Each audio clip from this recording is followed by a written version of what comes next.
nagkaroon ng major development to dun sa United Nations. At nag-assemble po ang United Nations Security Council para po susugan o i-adapt yung pinopose ni President Donald Trump para po sa Israel at sa Palestine. Yun ho yung tinatawag na Abraham Accords, no? So nagbotohan po dalawa kasi yung United Nations Security Council, hindi yung malaking grupo yon, iilan lamang yon. Halos lahat po ay bumoto pabor sa proposal ng Amerika at dalawa lamang ang kumontra. Actually nag-abstain yung isa, kumontra yung isa, no? Yung China at ang Russia. So officially, ang proposal ni President Trump ay tinanggap na ho ng United Nations na ipatupad sa Middle East, no? At itong nagdaang araw ay nakita ho natin na ang prinsipe ng Saudi Arabia at si Donald Trump ay nagtagpo, no?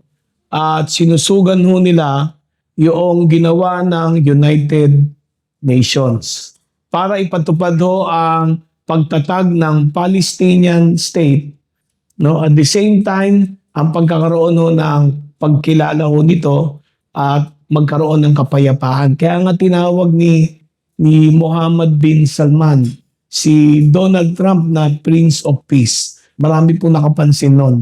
Nakakatakot ho yun. Hindi ko sinasabi si Donald Trump ang Antikristo. Pero ang nakikita ho natin, itong mga kaganapang ito ay may kahulugan ho, may kahalagahan po sa buhay natin. Tungkulin ko, napaalalahanan ho kayo. Kung hindi ho ito napapansin ng maraming gawain ho ng Panginoon, pero kung napapansin ito ng mga churches, na tayo po ay papalapit ho sa kaganapan po ng inihula ni Propeta Daniel. So, ang aking panawagan sa ating lahat lalo tayong magsikap, lalo tayong magpatuloy sa paglakad natin.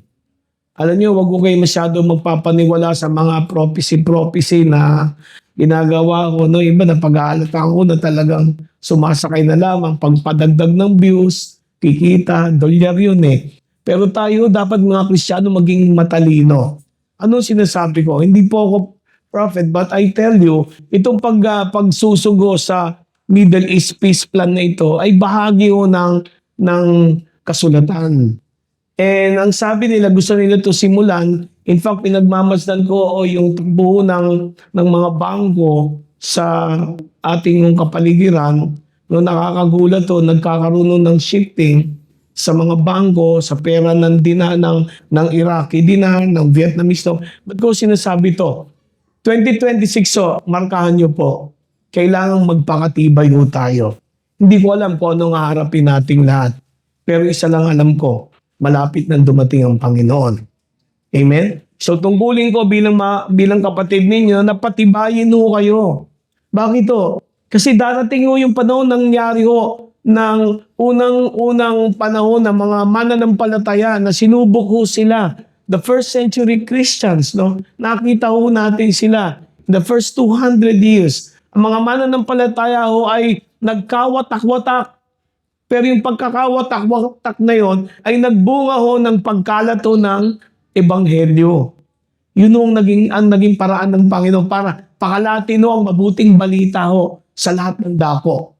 So dito sa atin nung kalagayan ngayon, I'm sharing that maaari, no? In 2026 we will begin to see yung culmination no ng mga prophecies so ng salita ng Panginoon. Amen? Sa Amerika, marami nung nagbabagsakan ng mga gawain ng Diyos. No? At nakikita ho natin ang persecution ng mga mananampalataya. Nagpapatuloy sa China. Napakarami yung mga pastor doon, pinapatay na ho. They are being killed right now as we talk. Marami yung mga kapatid tayo sa mga komunistang bansa. Nagsisimula na ho yung persecution no, ng mga Kristiyano. So, anong sinasabi ko? Malapit na dumating ang Panginoon. Kaya lahat ng pag-aaral na ginagawa natin ngayon ay nakatuon ho para ano? Para patibayin tayong lahat. Kung dumating man yung pagsubok na yan at alam nating darating, tayo ay matatagpo ng Panginoon na matibay ho, nakatindig sa kanyang salita, naglilingkod sa kanya, at kailanman hindi umaalis sa kanyang presensya. Amen? Amen? So yun ang purpose po nito. Hindi lamang para bigyan mo kayo ng impormasyon. Hindi ho.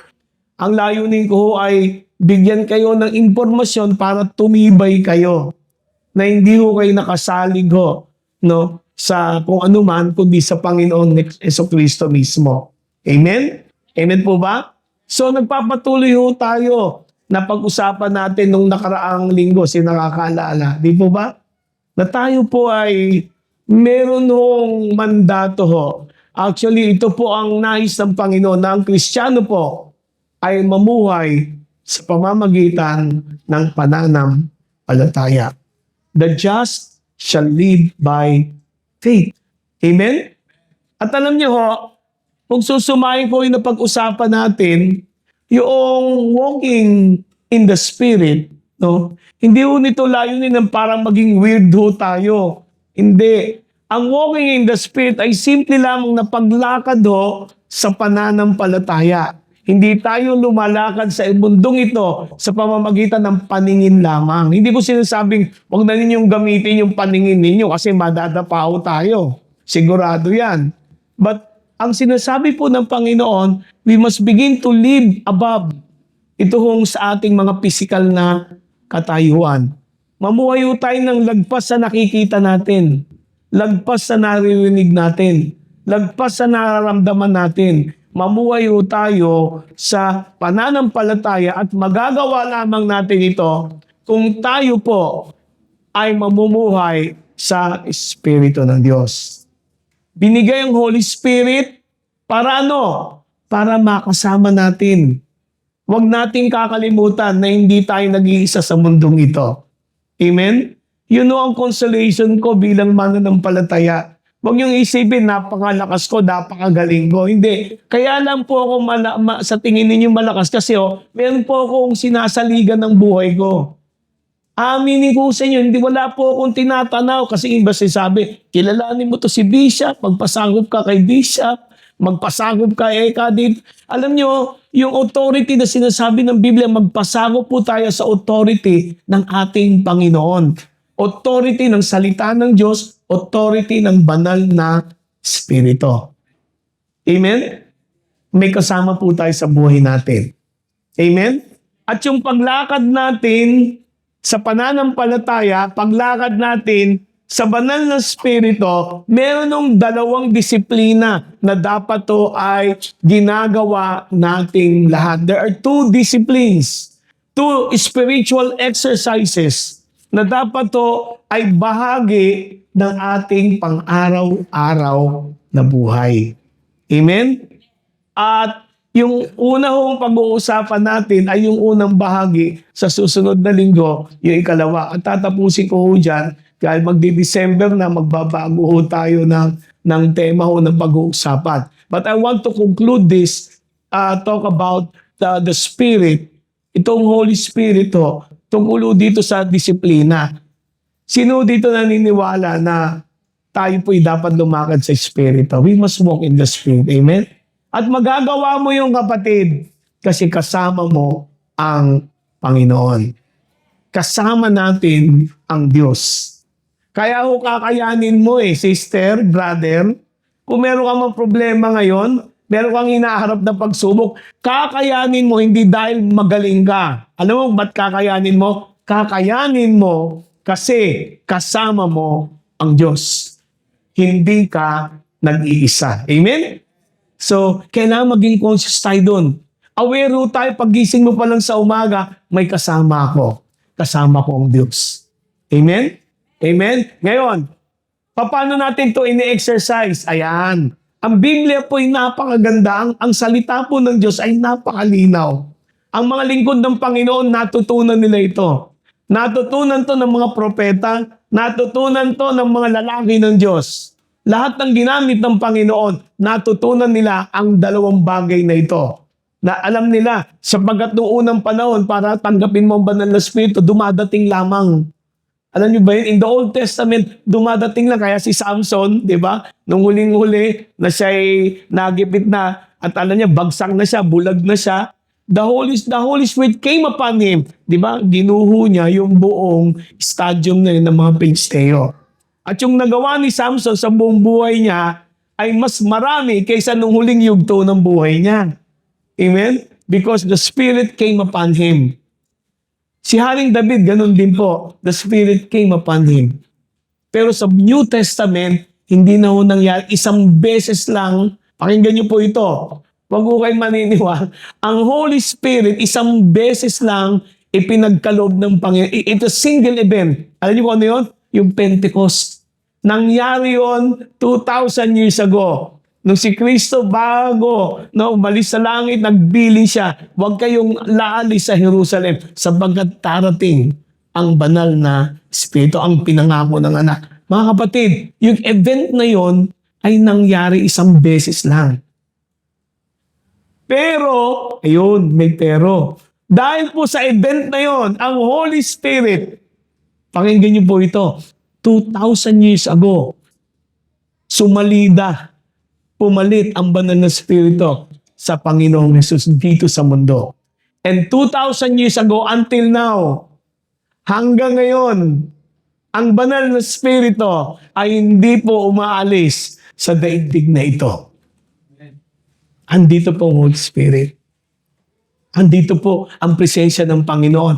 At alam niyo, saan niya nilagay? Hindi niya nilagay sa katedral. Hindi niya nilagay sa simbahan. Hindi niya nilagay sa building. Saan nilagay ng Panginoon? Nilagay niya sa mga templong nilalang na kanyang itinalaga. Sino yon? Yung mga mananampalataya. Kaya sabi ni Pablo, know ye not that you are the temple of God? The Holy Spirit is in you. Amen? So, ang presensya ng Diyos, mga kapatid, hindi ko na kailangan i-conjure. Kagaya ng tinuturo ng New Age movement. Kagaya ng tinuturo ng New Apostolic Reformation na apostate church na lumalaganap sa paligid natin. Hindi ko kailangan ang banal na Espiritu ay parang ipagheli pa para maramdaman ko. Hindi. Ang kailangan ko lang, alam niyo kung ano? Yung aking pananampalataya. Sino pa may pananampalataya dito? Kung bubuksan mo lang yan, makikita mo, hindi sa mata mo, makikita ng Espiritu mo, may kasama ka. Alam niyo, pumunta kayo dito, lungkot na lungkot kayo, may problema kayo, bigat na bigat kayo. Nakakalimutan niyo isang katotohanan. Kasama mo ang Panginoon. Nung nandun ka sa bahay mo, nagbumukmuk ka, nandun ang Panginoon. Bakit kapatid, hindi ko maramdaman ng Panginoon? Ba't hindi ko maramdaman ang presensya ng Diyos? Dahil ba nagkulang ang Panginoon? Hindi ho. Sino nagkukulang? Tayo. My people are being destroyed for lack of knowledge. Hindi nyo ako kailangan para maranasan nyo ang presensya ng Diyos. Ang ganda ho ng ating pagtitipon. Kung tayo lamang lahat ay aware na aware, pakinggan nyo to. Kung tayong lahat ay bukas na bukas sa katotohanan ito at umaawit tayo kanina, palagay ko may mga mangyayari ng himala sa kalagitnaan natin eh. Ang problema, nakakalimutan natin to. At itong dalawang pagsasanay na ito, ang binilin ng Diyos para tayo ay matutong lumakad at mamuhay sa Espiritu. Matutong lumakad sa pananampalataya. Ready na kayo? Amen? Dalawa lang ito. Pinahirap kasi ng gawain eh. Ang mga turo natin kasi masyadong nagiging complicated eh. Dapat itong dalawang ito ay sinasanay tayong lahat. At nagpapasalamat ako sa Diyos. 1982 nakakilala ko, naintindihan ko itong dalawang ito. Iba lang ang tawag ng time na yon. Pero naintindihan ko. At itong naging dahilan kaya lumago ako. Yun ang binabahagi ko sa inyo. Amen? Alam niyo, pray ko, Lord, sana Lord, pagkatapos itong mga turong ito, makakita ng mga kapatid, nagpipreach na yung iba. Nag-evangelize na iba, nagsishare na yung iba. Kasi magagawa ninyo eh. Amen? Ano yung una? Ito po yung unang pagsasanay. Nagagawa niyo ba ito? Ano bang title ng pagtuturo natin? Pray in the Spirit. Brad, nagpe-pray ako. Paano ba yan? Ano ba yung pray in the Spirit? Akala natin yung praying in the Spirit para sa mga special na mga Kristiyano, para sa mga pastor, para sa mga magagaling na leader. Hindi ho. Ang praying in the Spirit ay para sa lahat ng mananampalataya. Lahat ng pinananahanan ng Espiritu ng Diyos. Amen? Amen? Kasi naman ang unang tinuro sa pag-pray in the Spirit, tongues. Yung problema ho ng tongues, minsan hindi naman banal na Espiritu na sarili na lang para masabi ng spiritual babababababab. Mga naiintindihan. Hindi wag niyo sasabihin, mali akong praying in tongues Nagagawa ko yun. May mga times. Pero hindi ko kailangan ipakita sa inyo. Hindi ko kailangan ipag-alandakan yun. Oo, bahagi yun. I can pray in tongues. Sabi nga ni Pablo, sinulat din niya yan Si Pablo nananalangin sa Espiritu pero hindi niya na ipinangangalandakan. Amen? Ang importante, matuto tayo na manalangin sa Espiritu. Amen? Amen? Sino pong gusto magawa ito? Basta ako, nag-pray ako ganito, ganyan. Mga kapatid, iba ho yung praying in the Spirit. Yung Efeso 6, di ba, 10 hanggang 20, tumatalakay ito dun sa spiritual battle, yung full armor of God, di ba? Ang problema, nakatuon tayo dun sa, may bumagsuot ka ng baluti, ng pananampalataya, helmet ng salvation, di ba? Baluti ng righteousness, sabi niya, yung sandals na ready to preach the gospel, di ba? Shield of faith, sword of the Spirit. Pero may napansin ako doon. Minsan nakatuon tayo lahat doon sa baluti ng Diyos. May nakakalimutan tayo. Paano mo gagamitin at kailan mo gagamitin yung armor of God? Di ba? Ang importante, kahit magsuot ako ng full battle gear, hindi ko naman alam paano ko gamitin yan at kailan ko gagamitin. Wala ring silbi. Tama? So, hindi muna natin pag-uusapan yung armor of God. Ang pag-uusapan natin, yung pangalawang yugto nung sinabi ni Pablo sa Efeso 6. May nakalagay ho doon na tinuro ni Pablo, suot mo yung baluti ng Diyos, dito mo gagamitin yan. Alam niyo kung nasaan ho yan? Nandun ho sa Efeso 6 mula 18. Okay? Pero, teka lang Brad, pray in the Spirit. Okay. Issue to ng pagkaintindi. Tama? Issue to ng pagkaintindi. Kasi gusto kong balikan natin. Pasensya na kayo mga kapatid Ako po'y mahilig na daling kayo sa paano ba ito ginagamit, paano ba ito dapat intindihin. Tama? Amen? Okay. What is prayer? Ayan. Sino po nagpe-pray dito? Huwag mo muna i-pause Tatanungin ko kayo, ano ba ang ibig sabihin ng panalangin? Sige, sa likod. Sa iyo, ano opinion nyo? What is prayer? Sige. Pangigipag-uusap sa Diyos. Kayo. Ganun din, no?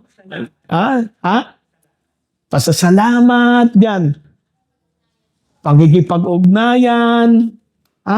Di ba kanya? May mga ideya tayo Pero alam niyo, tama lahat yun Yun ay bahagi ng prayer. Pero, balikan natin. Ano ba talaga? Paano ba nabuo yung salitang pray?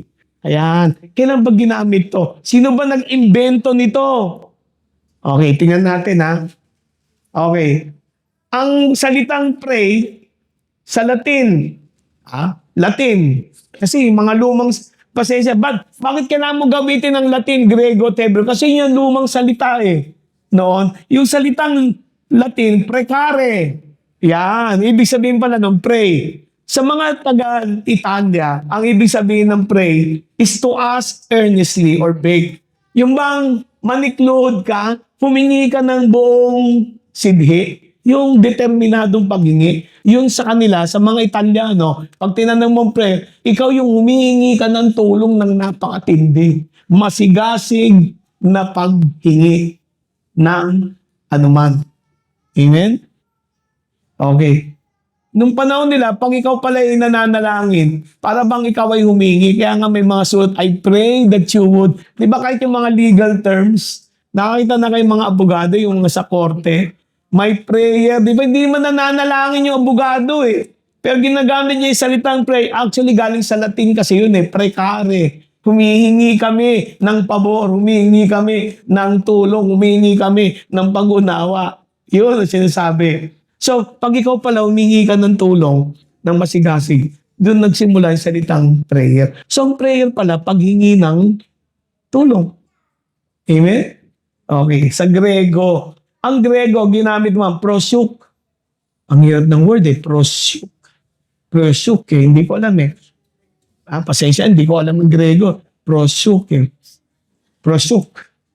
Okay, ano ibig sabihin ito? Salitang pro, toward, papunta. Syuk, ibig sabihin, a wish. Yung wish mo, papunta ka dun sa wish mo. Ibig sabihin, gusto mong makamit, yung prayer pala, gusto mong makamit, yung hinihingi mo, yung gusto mo, yung wish mo. May mga wish dito. Lalo na magpapasko na, magbabagod taon. Dami-dami ng wish. Mga wish list. Di ba? Amen? Pero nakakagulat ang Hebreo. Sa Hebreo, eto yung mga Hudyo ang salitang pray, ang word nila, hitpalel. Ang pangit, hitpalel. Yung hitpalel, ibig sabihin nito, hindi lang ikaw nagre-request, hindi lang ikaw humihingi, kundi hinahatulan mo rin yung sarili mo. Ibig sabihin ganito pag humihingi ka, parang may inaamin ka sa sarili mo.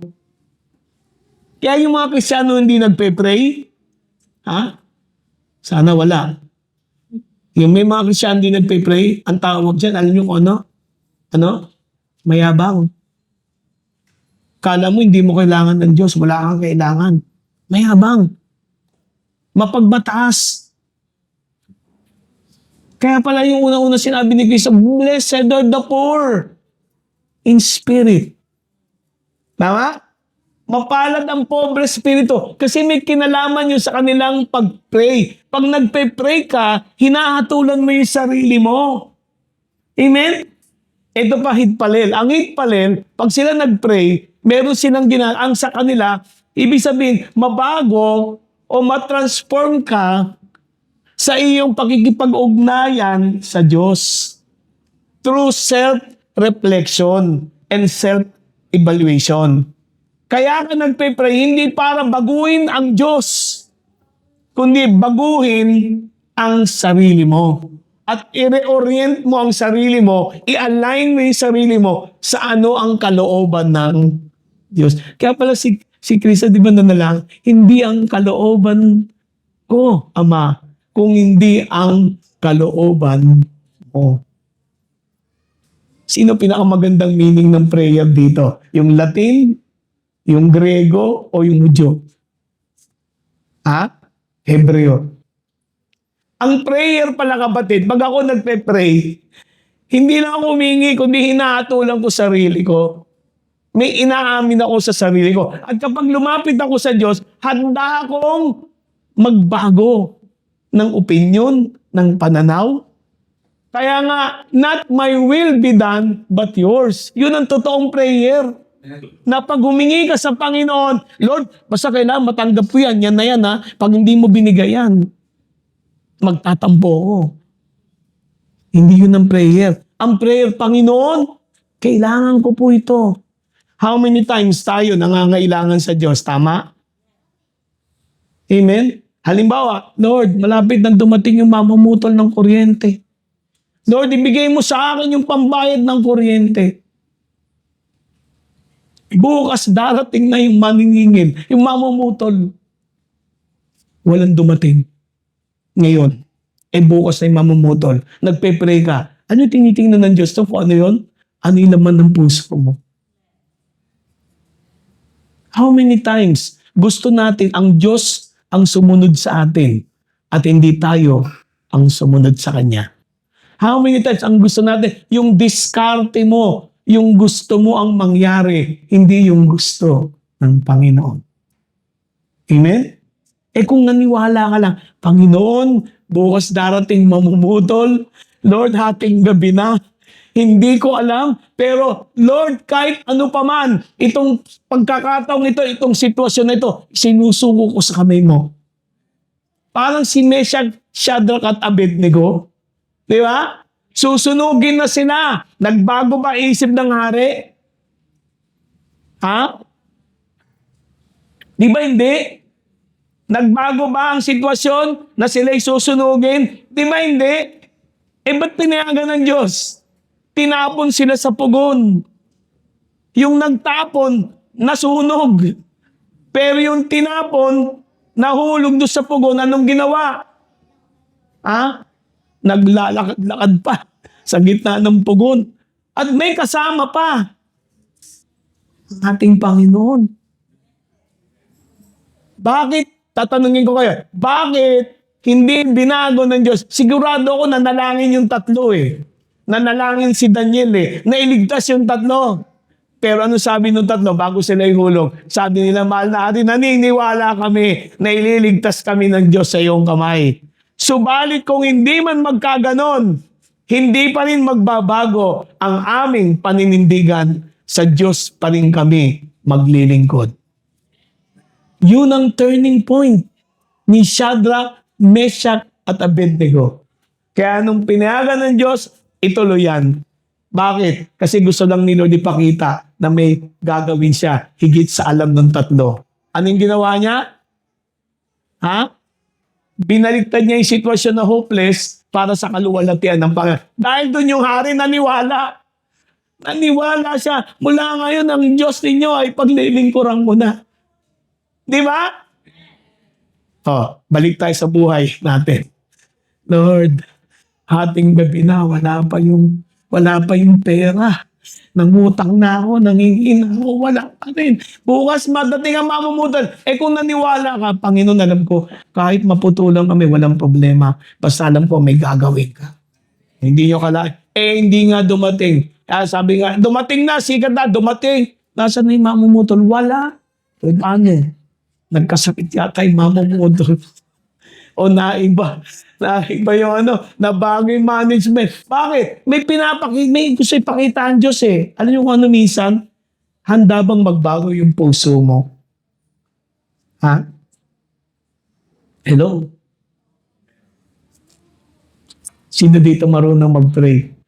Ang galing-galing mong magsalita tungkol, Panginoon, alam niyo, hindi na baling di ka magaling mag-pray. Basta alam mo lang kung ano ginagawa mo. Kahit bulol ka, kahit 3 salita lang yan, kung ang puso mo ay maayos, naniniwala ko, ang Diyos ay gagalaw sa buhay natin. Hello? Amen? Amen? Sabi nga ng dictionary, pray is defined, express a human desire to connect with the sacred. Hindi nga ginamit ng Diyos with God by making a heartfelt request or wish before a holy being. An earnest act of supplication. Yan. Kaso yung diksyonaryo, doon lang nakatuon. Gusto ko pa rin yung diksyonaryo ng mga Hudyo. Ang prayer pala, pagpapakumbaba sa Diyos, pagpapasakop sa Panginoon, paghingi ng tulong mo, pero handa kang umayon sa kalooban ng Diyos. Kaya yung ibang Kristyano hindi marunong maghintay Lalo na nung tinuro, i-confess mo brad, i-confess mo sis, mangyayari yan, i-confess mo lang. Kapatid, mauubos na yung boses mo sa kaka-confess, walang mangyayari kung ang puso mo ay hindi maayos. Sino may natutunan ngayong maga? Kahit hindi ko na pala ituloy ito Naintindi. Kasi yun ang pinakamalaga. Bakit ako nagpipray? Hit panel. Ang gusto ng Diyos. Humingi ako ng tulong, humingi ako ng biyaya, pero hinatulang ko sarili ko. Pagluhod ko pa lang sa Panginoon, inamin ko na ano, wala akong magagawa. Pagluhod ko pa lang, sinabi ko na sa Panginoon, Panginoon, hindi ang kalooban ko, kung hindi ang kalooban mo. Hello? Sinong may natutunan? Naintindihan nyo? Hindi na baling hindi tayo magagaling mag-pray. Kagaya ng ibang mga kapwa natin mananampalataya. Okay lang yon. Basta ako alam ko kung ano ang ginagawa ko. Puso. Amen? Amen? Naku, nakiniinita ako na pagkatapos nito, babaha ng blessing sa inyo. Kasi alam na ninyo eh. Not my will, but your will be done, Lord. Basta alam ko, ako lang kung mag-pray lang ako, Lord, alam ko tutulungan mo ako. Hindi ko na tinatanong kung paano gagawin ng Diyos. At kung kailangan maghintay ako, maghihintay ako kasi alam ko may gagawin ng Panginoon. Bakit? Hit palil eh. Titingnan na Lord kung nagmamalaki ba, nagtatampo ba ako, o Brad, nakakapanlupay-pay. Bakit ka nanlulupay-pay? Hindi mo kasi naintindihan. Amen? Parang malungkot yung iba. Sino may mga panalangin? Sige, magtapatan. May panalangin kayo ngayon. Alam na ninyo. Naku, Brad, tapusin mo na, uwi na ako, magpe-pray na. Okay yun, alam mo na eh. Alam mo na eh. Amen? Amen. Okay, background ng prayer. Bakit ba kailangan mag-pray? Kasi ang prayer ay pamamaraan. Ito sa Bible, sinamarize ko lang eh. Ang Biblia po malinaw na yung prayer pala ay pamamaraan para ang Diyos at ikaw ay magkausap. Di ba?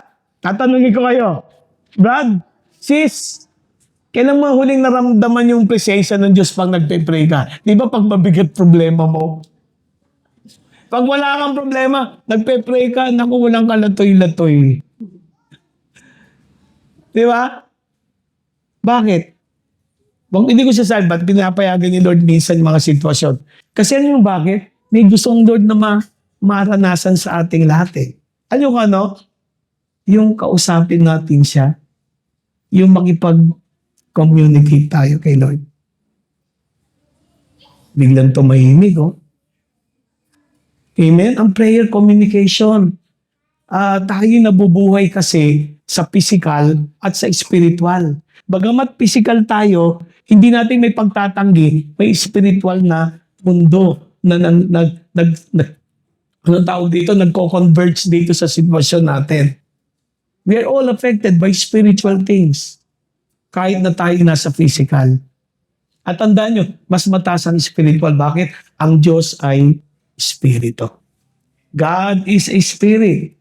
Amen? At ang Diyos ay Espiritu. Pakinggan nyo to Ewan ko ba naman, gusto natin, ang Diyos ay Espiritu, gusto mo, pumunta sa harapan mo.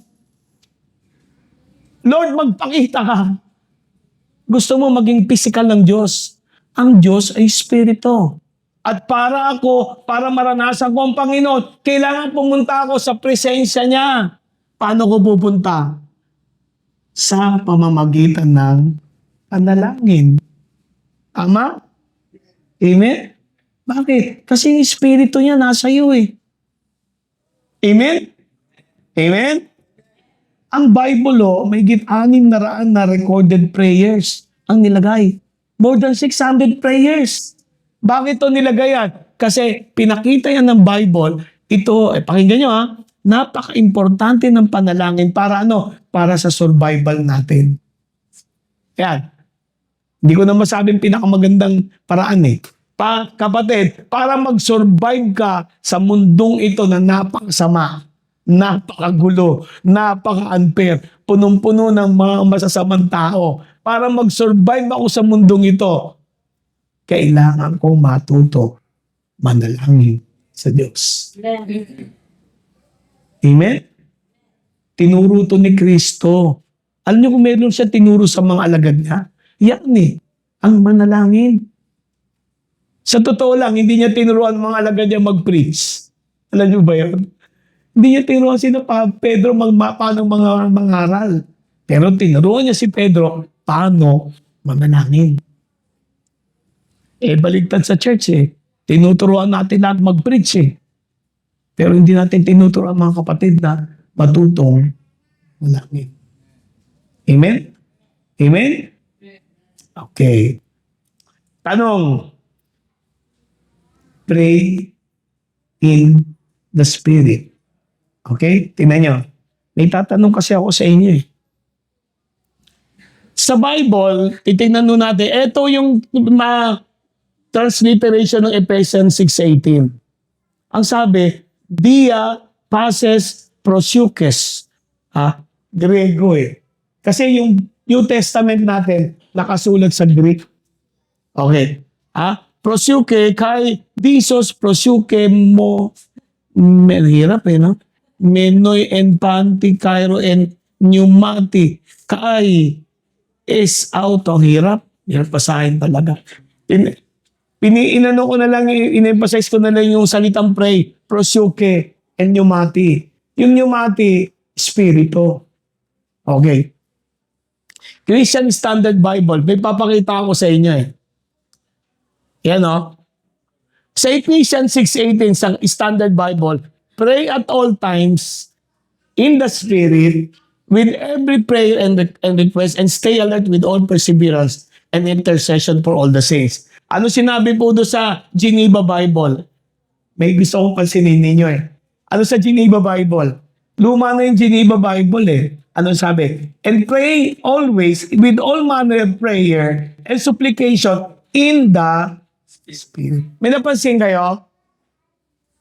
Yung unang version at madalas napakarami nito, ang Spirit ay capital S.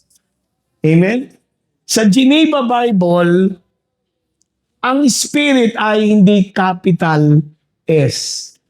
Ordinaryong Spirit. Ngayon, may tanong ako sa inyo. Anong tama? Pray in the Spirit with capital S o pray in the Spirit with small s? Ang problema dito, nung isulat ito, kaya kinapital ko lahat eh. Nung isulat ito sa Grego, walang small letter. Lahat capital. Tama? Okay. Ngayon, ang tanong ko dito, parang ang hirap alamin. Ang sinasabi ba ng Christian Standard Bible, pray in the Spirit, manalangin sa banal na Espiritu? Pero sinasabi ng Geneva Bible, manalangin sa Espiritu. Espiritu ko. Ano tama? Sino may opinion? Sino may opinion? Sino magsasabi, tama yung capital S, pray in the Spirit, in the Holy Spirit. Ayaw na magsipagtaas ng kamay. Sino magsasabi, brother, lahat capital yan eh. Maaring yung Spirit dyan, hindi naman tungkol sa Holy Spirit. Maaring tungkol lang yan sa Espiritu mo. So, sino magsasabi tungkol sa Espiritu mo? At sino magsasabi tungkol sa Holy Spirit? Ha? Parang contest eh, no? Parang yung anak eh. Sino mas mahal mo? Tatay mo, nanay mo? Nandun yung tatay, nandun yung nanay. Siyempre, sasagot ng bata, pareho. Di ba? Okay. Alam nyo, may exception yan. Ayan. Huwag ka malulungkot, sister. Kasi, eto na yan. Sa atin ho, yung pray in the Spirit, Holy Spirit, ang ibig sabihin kasi, pag sinabi kong pray in the Spirit, kailangan daw, manalangin ako kasama ang banal na Espiritu. Tama? Hiningi ang tulong ng banal na Espiritu. Kasi sinabi naman sa Roma, di ba, Brother Harry, na hindi tayo marunong manalangin, ang Holy Spirit ang nagtutulong kung paano tayo manalangin, di ba? Okay. So, ibig sabihin, I pray in the Spirit, conscious ako, aware ako, na kapag ako'y nananalangin ako sa tulong ng banal na Espiritu. pinapayagan ko ang Holy Spirit na manalangin sa pamamagitan niya at sa pamamaraan niya. Kaya iba pag nagpe-pray, pray in the Spirit, nagtatangs na lang eh. Meron ganun eh. Nagpe-pray, wala na lumalabas sa bibig, tangs na lang parang yung nanay ni nanay ni, sino ba yun? Nanay ba ni Samuel yun? Ha? Napagkamalan, lasing. Kasi hindi maintindihan sinasabi ng nanay. Humingi ng anak. Di ba? Amen? So, yung pag sinabi kong pray in the Spirit, humingi ako, nananalangin ako, nakikipag-usap ako sa Ama, naghihip-palil ako kasama ang banal na Espiritu. Na Lord, kung ako may nagkukulang sa panalangin, ikaw na ang tumulong sa akin. Kapos man ako sa salita, ang Holy Spirit ng manalangin. Kasi nakakaranas ito pag nagpe-pray ka in the Spirit, yung parang may umuungol sa puso mo. Nakakaranas ito? Parang ako lang yata Yung parang may, yung puso mo parang tumataghoy. Sinakaran yun na, ang bigat ng prayer, parang nananalangin ako pero may tumatagoy sa puso ko. Sinakaranas niyan. Ha? Lalo kung mabigat yung hiningi mo. That's pray in the Spirit. O pray in the Spirit is small s. Ibig sabihin naman, nananalangin ako, pag sinabing pray in the Spirit is small s, nananalangin ako ng buong puso, sincero. Hindi bibig lang, hindi nguso lang, hindi isip lang, kundi galing sa aking kaibuturan. Nananalangin ako ng buong sincero. Bukod sa aking aking pisikal na pamamaraan, bukod sa aking emosyon, ako'y nananalangin ng tao sa puso ko. Nakakapanalangin yan. Yung tao sa puso mo talaga. Kasama yung higit damdamin, higit sa isipan mo, yung kabuuan mo, nananalangin sa Panginoon. Okay. Ayan na, sister. Ano paniwala ni Brother Harry? Ito paniwala ko. Ang paniwala ko, dapat yung dalawang yun. Nananalangin ka sa Espiritu, nananalangin ka ng buong puso mo, pero nananalangin ka rin, humingi ka ng tulong at pakikialam ng banal na Espiritu sa iyong panalangin. Ano kung bakit? Bakit? Kasi, kung hindi mo natin ito gagawin, yung prayer mo ay ordinaryo. Walang kabuhay-buhay, salita lang, mechanical, routine. Kaya pag nagpe-pray ka, real talk tayo Sino nagpe-pray araw-araw? Paulit-ulit ba yan? The same style? The same words? Acts, adoration, confession, thanksgiving, supplication. Di ba mechanical yun? O biglang napasimangot kayo, no? Kapatid, that is not praying in the Spirit. Ang praying in the Spirit comes from your heart. Kung ano man yung pinanalangin ko kahapon ngayon, maaaring mas maiksi, mahaba, pero galing sa puso ko, nagbabago yun. Pwedeng mauna ngayon yung adoration. Bukas hindi na, confession naman doon. Patawarin mo. Galing sa puso mo Pero subukan yung nagpe-pray ka. Hindi, turo kasi sa amin. Adoration, confession, thanksgiving, supplication. Huwag kang hihingi sa Diyos. Unahin mo muna yung magpuri. Magpuri muna. Magkumpisal ka muna. Magpasalamat ka muna. Paano kung hindi ko magawa yun? Nagpray ako. Wala na. Talagang lupasay na ako. Humihingi na lang ako ng tulong sa Panginoon. At humihingi na lang ako ng awa niya. Am I praying? O ba't parang tumahimik? Tatanungin ko ulit kayo, nagpe-pray ba kayo araw-araw? Nagbabala si Kristo. Huwag kayong mananalangin ng paulit-ulit. Huwag kayong mananalangin ng memoryado. Magkahaba-haba. Hindi naman kasama ang puso. Amen? Ngayon, Brad, paano ako magpe-pray sa Holy Spirit? Ayan na. How do I pray? In the Holy Spirit. Sundan natin ang turo ni Kristo. Paano? Okay, tingnan nyo. Paano? Mateo 6. Simple lang ang turo ni Kristo. Tatanungin ko kayo, Nung tinuro ba niya to, aware ba si Kristo na yung mga kaharap niya, relihiyoso? Ha? Di ba mga relihiyoso kausap niya? Aware ba si Kristo yung mga kaharap niya, bihasa sa panalangin? Aware ba si Kristo yung mga kausap niya, ginagawa naman ng panalangin araw-araw? Ha? Ba't niya tinuro to? Kasi ito yung nawawala. Praying in the Spirit simply means to humbly and sincerely talk to God from your heart. Amen?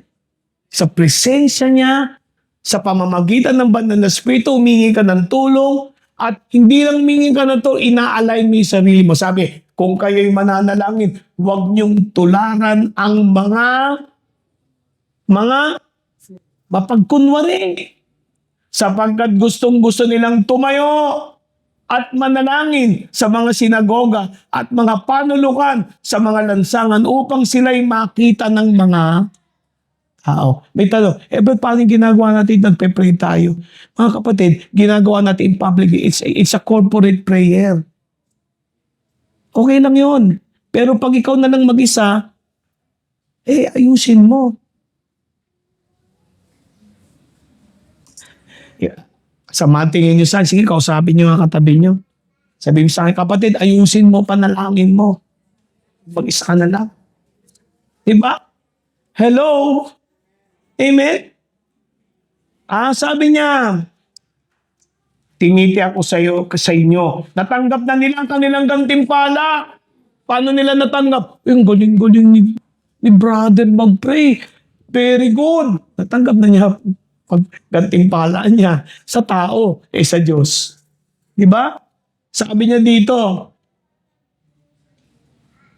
subalit kung mananalangin ka, ayan na nakita nyo? What is prayer in the Spirit? Kung mananalangin ka, ano sabi? Pumasok ka sa iyong silid. Isara ang pintuan at manalangin ka sa iyong ama na hindi nakikita. At gagantimpalaan ka ng iyong ama na nakakakita sa mga lihim na bagay. Kapag kayo'y nananalangin, huwag niyong idadaan. Kakatakot ito. Ang turo ni Kristo, pag nanalangin ka sa Ama, huwag mong idadaan sa sa maraming salita na walang kabuluhan na tulad ng ginagawa ng mga intil. Bakit? Sapagkat akala nila'y pakikinggan sila dahil sa dami ng kanilang mga sinasabi. Huwag ninyo silang tularan sapagkat alam na ng inyong Ama ang kailangan ninyo bago pa kayo humingi. Manalangin nga kayo ng tulad nito. Aming Amang nasa langit, pakabanalin ninyo ang inyong pangalan. Dumating nawa ang inyong kaharian, matupad nawa ang inyong kalooban dito sa lupa tulad ng sa langit. Alam nyo, hindi niya tinuruan mga alagad niya, memory yun. Binigay lang ni Lord yung pamamaraan na ganito kayo dapat manalangin. Ito yung style. Pag lumapit ka sa Ama, ang praying in the Spirit, kapatid, pakinggan nyo I believe na ang panalangin sa Espiritu ay ginagawa ng personal sa Diyos. Hello? Amen? Amen? Tanong, nagagawa niyo ba? Warning, pagkaharap mo ang Ama, huwag kang maraming salita. Sa simula pa lang, Ama, ganito, natapos na. Hindi man lang nakapagsalita ang Ama sa iyo. Ikaw lang ang nagsasalita. Hindi mo pinakinggan kung anong ang sinasabi ng Espiritu. Amen? Amen? Okay, paano ba ako manalangin? Ayan na. So, pumupunta pala ako sa Ama. Sekreto. Okay, yung secret place na yon, mga kapatid, hindi naman ibig sabihin na di padron. Hindi. Kasi ang Efeso 6:18, sabi doon, pray at all times in the Spirit. Pray at all times. Manalangin kayo sa lahat ng pagkakataon, sa lahat ng panahon, sa banal na Espiritu o sa iyong Espiritu. Amen? Bakit at all times? Ano ibig sabihin nito? Ha? Ibig sabihin, ginagawa mo ito sa lahat ng pagkakataon ng buhay mo. Araw ko, may problema ako. May ginagawa ako. Bigla-bigla, ihinto ka. Basta tiyakin mo lang, walang masyadong meron na. Kakanto ka, susulong ka. Sabi mo, Panginoon, alam ko po, humihinto kami. There will be times. At all times, hindi nakaset sa oras. Paano tumahimik kayo? Sa lahat ng pagkakataon, may ginagawa ka. Lord, medyo may naramdaman ka, Panginoon. Palakasin mo ang katawan ko. That is praying in the Spirit. Isang salita lang yun. But you're asking God. You're seeking God. Humihingi ka ng tulong niya. Hindi, right? Kailangan ng prayer natin. Biyernes, 3:00. Pagtungtong ng 3:00. Mga bata pa kami. Pag 6:00, buwan na kami pauwi ng bahay. Kasi pag hindi ka nadatnan, may palo ka. Pag kumalimba ka simbahan, kailangan nandun ka sa oras. Sa radyo yan eh. Singongo pa nga nun eh. Oras ng orasyon.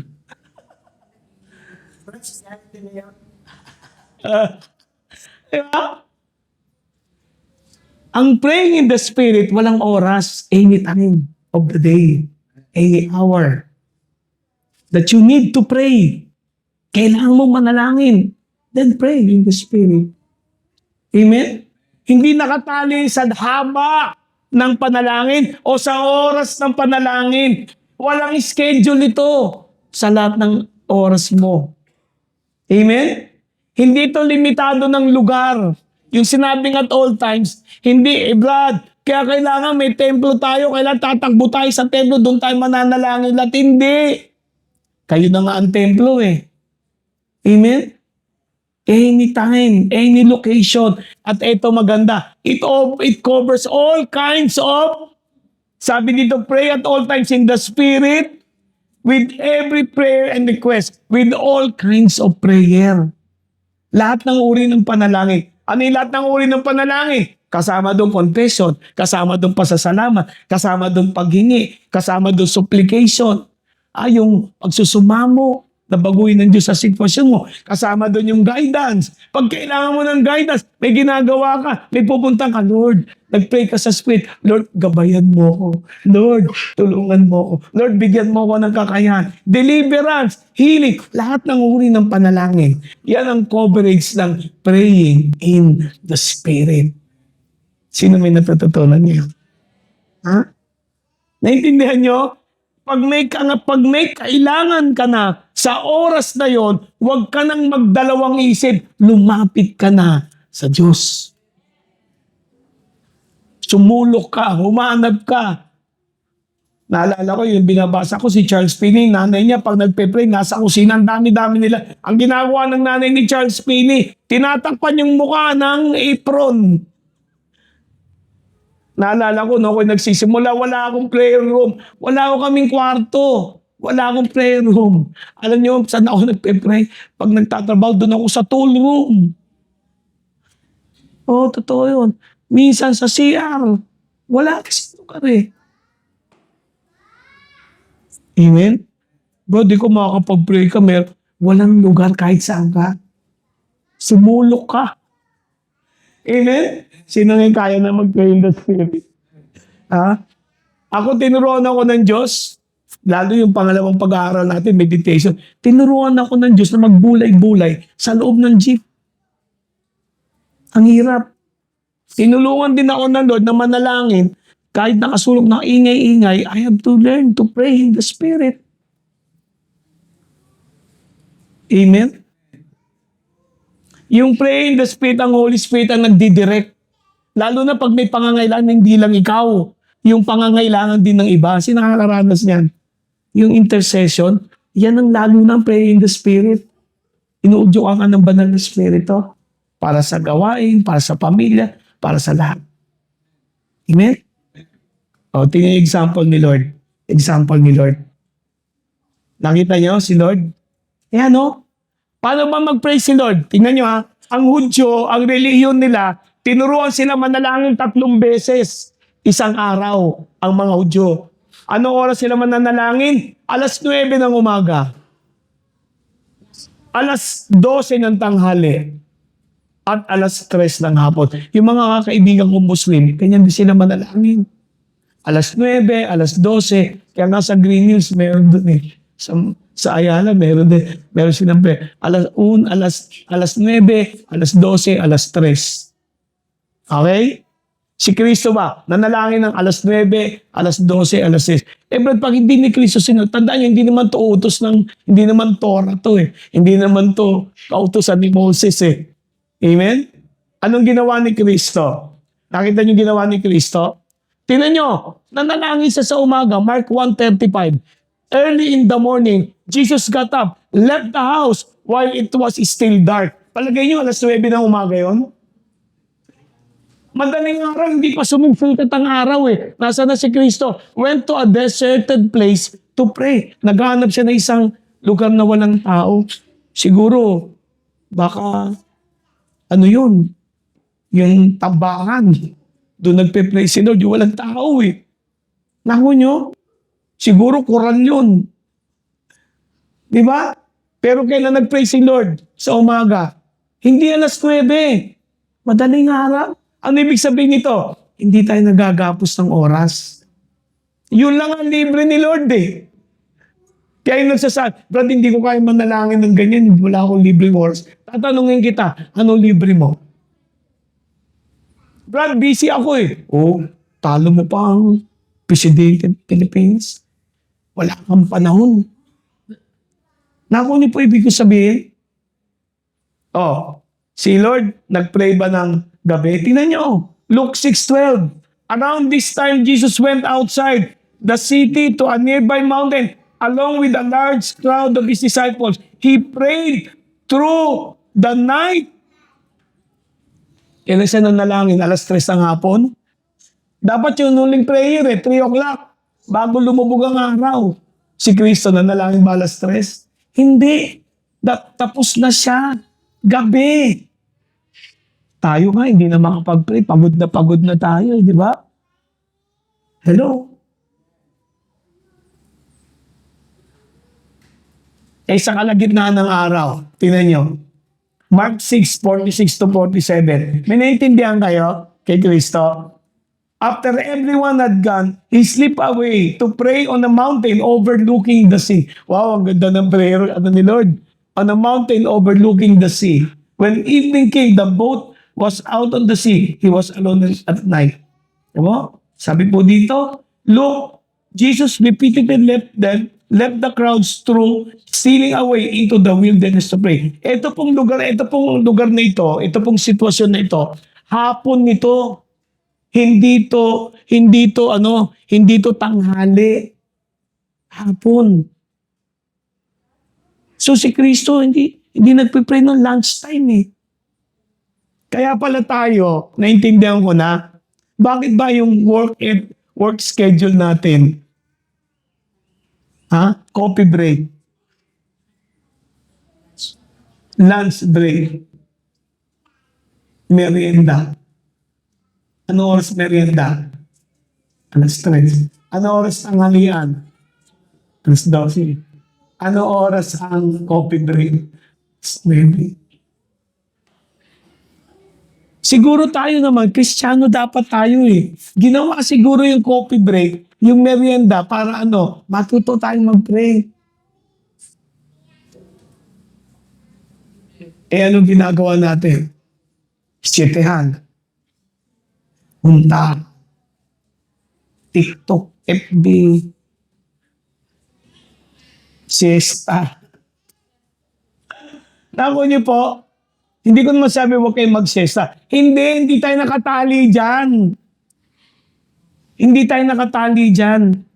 Ang sinasabi lang dito, an example ni Christ, yung buong araw niya, paggising niya sa umaga, nagpe-pray na siya. Sa buong maghapon, may panahon umihiwalay siya para mag-pray.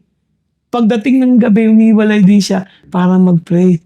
Ba't ginagawa ni Lord yun? Kasi ang dami-dami niyang dapat gawin. Amen? Amen? Meron na akong gusto ipunto. Tingnan niyo yung mga lingkod ng Diyos. David. Kaya pala successful si David. He prayed 3 times a day. Siya nagpauso niyan eh. Oh. Daniel prayed 3 times a day. Si Daniel, sipin niyo, break time, imbis na kumain ng marami, nagpe-pray. Di ba kaya nga na-picturean siya eh. Kaya siya napariwara ng nag-aning hari, di ba? Patayin na si Daniel. Kasi pakain sa leon niya dahil nag-pray. Nakunan. Ang galing no, wala pang screenshot nun. Di ba? Si Peter, ang mga apostol, sinunod nila 9, 12, 3, Acts 3, Acts 10. Pero si Pablo, hindi siya nag-comply. Bakit di siya nag-comply? Kasi mga pagano, mga hindi lang kasama niya eh. Walang ganun eh. Pero ang pinapakita ko dito, lahat sila nag-pray. Tanong, ikaw ba? Ang pinakamagaling si David. Ano yung natutunan ko kay David? Pag may problema siya, lagi siyang nagtatanong sa Diyos. Yun yung prayer niya. May problema ka? Hindi mo alam gagawin mo? Mag-pray ka. Lord, anong pang gagawin ko ngayon? Lord, may problema ako. Anong pang gagawin ko pa? That's your time to pray. Sino may problema? Oras mo para manalangin. Amen? Amen? So, ang pinapakita ko lang dito mga kapatid, wala ko ituturo sa inyo paano ba, Brad, paano ba posture ng prayer? Wala. Pwede kang nakaupo, pwede kang nakatayo, pwede kang nakaluhod. Okay yun. Iba kasi masyadong hindi, kailangan nakaluhod ka para talagang nagpe-pray ka. Hindi mo masabi yan eh. Ang pinakamalaga, pinapakita ko natin dito na tinuro ni Kristo yung importansya ng prayer. Tinuro niya yan. Tinuro niya tungkol sa babaeng balo. Di ba? Yung humingi ng hostisya. Ano yung babae? Tinuro ni Kristo maging makulit. Makulit ka sa prayer. Huwag kang bibitaw. Ano tinuro niya? Tinuro niya yung pariseyo tsaka yung tax collector. Tinuro doon yung kababaang loob. Amen? Tinuro niya yung friend in midnight, yung lalaking walang pagkain para sa bisita. Pinakita doon ni Lord na ang Diyos, okay lang, istorbuhin mo. Open ang langit, 24/7 sa'yo. Walang natuwa doon Ang langit po'y bukas sa ating lahat. Ano yung daan lang natin dyan? Hinihintay lang ng Lord. Lumapit ka Lumapit ka. Amen? Amen. So praying in the Spirit, yung remaining mo constant communication with God. Nakikipag-communicate ka kay Lord. Any time of the day, nagpapakumbaba ka, kinukonsulta mo siya sa trabaho mo, kinukonsulta mo siya kung ano yung mga ginagawa mo, yung mga gagawin mo, yung mga plano mo, kinukonsulta mo kay Lord. That's prayer. Amen? Ang tawag ng Bible dyan, praying in the Spirit. Tulong ng Espiritu at taos puso mong gagawin. Amen? Sino ngayon may natutunan ng praying in the Spirit? Panginoon, last na lang. Walang prayer nakatanggap-tanggap sa Diyos kung hindi ito praying in the Spirit. Kung ang prayer mo bibig lang, kapatid, nag-aaksaya ka. Yung prayer mo forma lang, yung prayer mo makasarili, nagkakamali ka. Kasi ang sinabi ng Biblia, hit palil. Humingi ka, pero hinaatulan mo sa sarili mo, nagpapakumbaba ka, willing kang i-align ang buhay mo sa kalooban ng Diyos. Yan ang praying in the Spirit. Huling tanong, mahirap ba ito? Di ba napakadali? Bakit? Kasi ikaw yun eh. Style mo yun. Huwag niyo akong gagayahin mag-pray.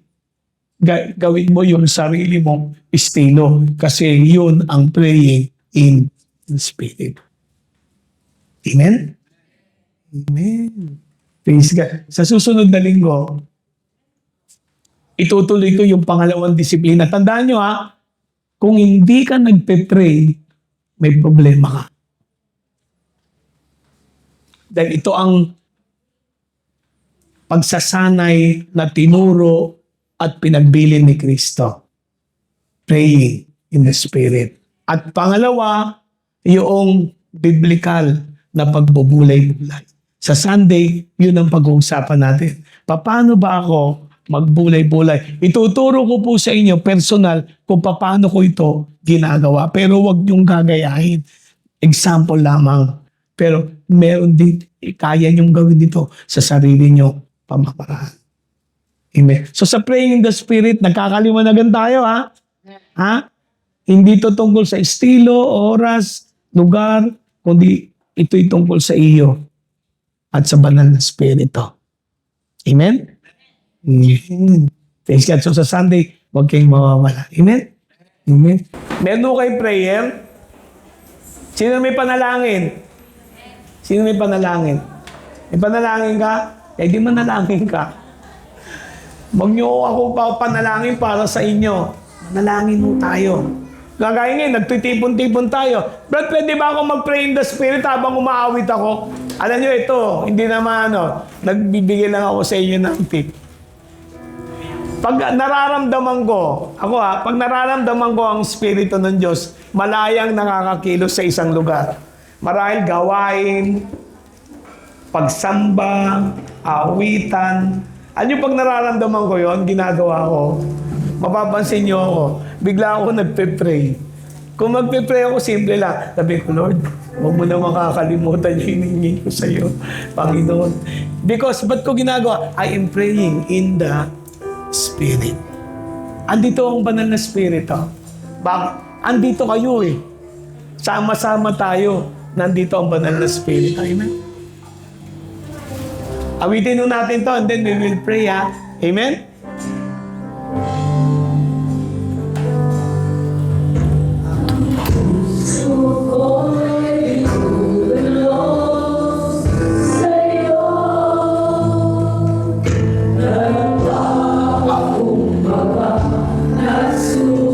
Sige let's sing a song to the Lord. Pwede nga yung gawing prayer. You can pray while singing. You can sing while you pray.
pangalan po ng Panginoong Yesus, patuloy po kaming lumalapit sa iyo, Panginoon.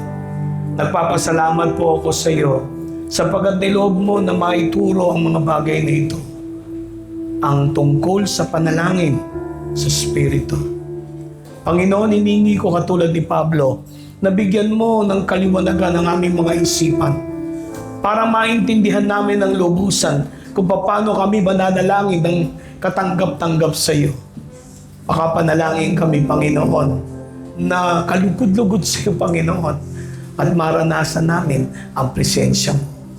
Today, Father God, I have shared to my brothers and sisters, Lord, ang mga bagay nito. Hindi ko alam, Panginoon, ang pinagdadaanan ng aking mga kapatid. Hindi ko alam mga problema, mga suliranin na kanilang sinusuong sa mga oras na ito. Marahil, ang ilan ay nangangailangan, Lord, ng material na pagpapala mo, kalusugan, Panginoon, kagalingan, guidance, Lord God, blessings, Lord. I don't know, Lord.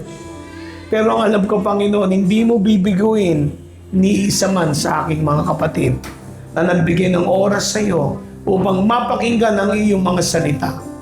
Today, Father God, I'm praying, Lord, that you pour out your blessings upon your people. Ibuhos mo ang biyaya mo sa lahat ng iyong mga anak. At huwag mo hayaan, Lord, na umuwi kami na hindi bit-bit ang mga pagpapalang nagmumula sa iyo. Father God, humihingi ako, Panginoon, na magpakita ka ng mga himala sa buhay ng aking mga kapatid. Na mga kamanghamangang bagay, Panginoon, na ginagawa mo sa lahat ng naglilingkod sa iyo.